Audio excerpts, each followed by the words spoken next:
Rourkela circuit ହାଉସରୁ ବନ୍ଧୁକ ଗୁଳି ଜବତ ହେବା ପରେ ଅପରାଧୀଙ୍କ ଗିରଫ ସଂଖ୍ୟା ବଢ଼ି ବଢ଼ି ଚାଲିଛି। ପୋଲିସ ଏହି ମାମଲାରେ ପୂର୍ବରୁ 7 ଜଣଙ୍କୁ ଗିରଫ କରିଥିବା ବେଳେ ଆଜି ଆଉ 2 ଜଣଙ୍କୁ ଗିରଫ କରିଛି। ଗିରଫ ହୋଇଥିବା ଯୁବକମାନେ ସୁରଜ ଗୁପ୍ତା ଏବଂ ଆଦର୍ଶ ସାହୁ ବୋଲି ଜଣାପଡ଼ିଛି।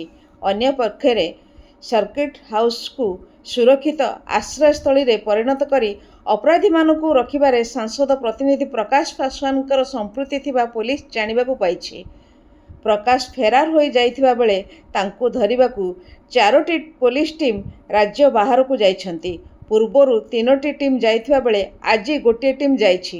ଘଟଣାର ଗୁରୁତ୍ୱ ଦୃଷ୍ଟିରୁ ଆଜି ପଶ୍ଚିମାଞ୍ଚଳ ଡିଆଇଜି ବିଜେଶ ରାୟଙ୍କ ଅଧ୍ୟକ୍ଷତାରେ ଅପରାଧ ନିୟନ୍ତ୍ରଣ ବାବଦରେ ଏକ ସମୀକ୍ଷା ବୈଠକ ହୋଇଥିଲା।